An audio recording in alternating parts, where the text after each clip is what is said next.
भागवत क्या है, तो कैसे भागवत से हम सभी प्रश्न का उत्तर ले पाएंगे, है कि? तो इसलिए भागवत क्या है ये जानना बहुत जरूरी है। श्रीमद् भागवत को भगवान का स्वरूप कहा गया है।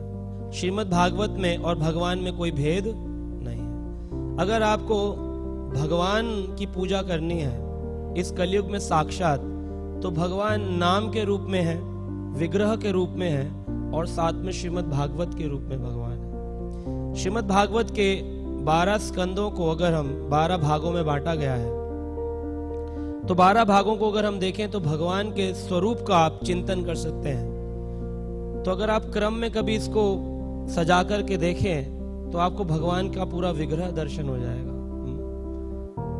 पहले 2 कैंटोस जो हैं, स्कंद हैं, प्रथम स्कंद, द्वितीय स्कंद, ये फर्स्ट एंड सेकंड कैंटो क्या है? भगवान के क्या है? चरण। पहले भगवान के 2 चरण। तीसरा और चौथा क्या है? भगवान की क्या है? हाँ, थाइज, जंघा, भगवान की जंघा है, थाइज। 3 और 4 आ गया। 5वां क्या है? भगवान की नेबल, नाभि, नाभि कटी भाग मतलब वेस्ट, कटी भाग। फिर 6th क्या है? हाँ, वक्षस्थल, छठा भाग आ गया। 7वां, 8वां हाथ, और ऐसे खड़े भगवान, ये 7वां स्कंद, ये 8वां स्कंद, ठीक है। और 9th कैंटो 9वां स्कंद, कंठ, भगवान का कंठ आ गया, 9वां स्कंद। 10वां स्कंद फेस, पूरा फेस नहीं, सिर्फ आंखों तक है ना, ये यहाँ तक, 9वां स्कंद, 10वां स्कंद। 11वां स्कंद फोरहेड, ये 11वां स्कंद, उद्धव संवाद 11वां स्कंद। और 12वां स्कंद हेड, ये भगवान का आखिरी है। तो ये ना कलयुग का लक्षण ही है बड़े बड़े बाल। तो 12वें स्कंद में कलयुग का लक्षण है, तो इसी लक्षण बताया गया क्योंकि बड़े बाल, इसलिए उतारे नहीं जाते।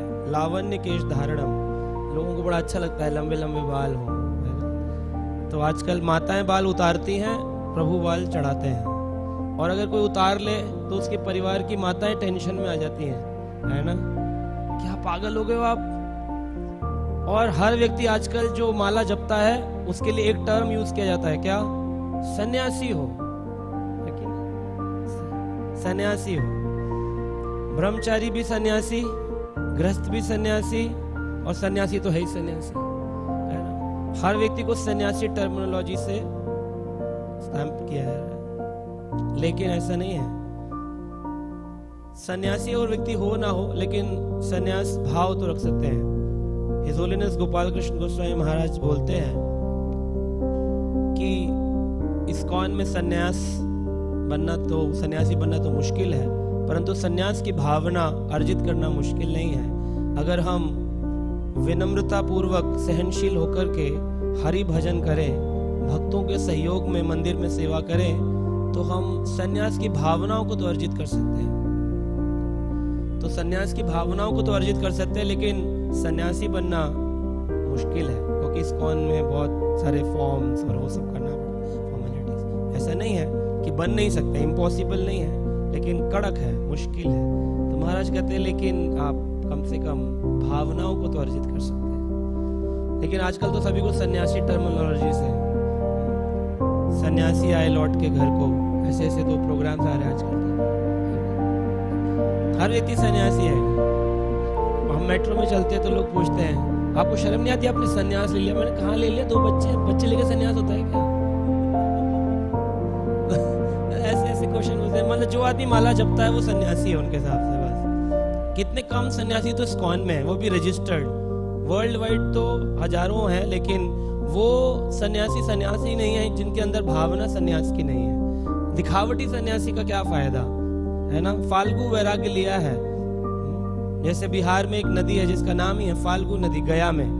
जब भी आप जाते हैं, जब झारखंड की साइड, तो आप देखेंगे उस नदी के ऊपर पानी नहीं दिखाई देगा सतह पे, आपको मिट्टी दिखेगी, लेकिन जैसे आप उसमें पैर डालेंगे तो अंदर से जल निकलेगा, आप डूब भी सकते हैं।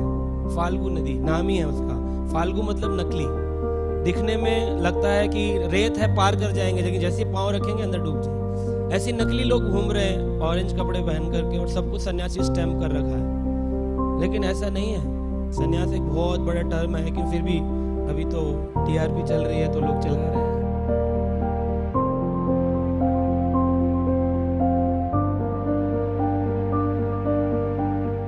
Subscribe now and press the bell icon. Never miss an update.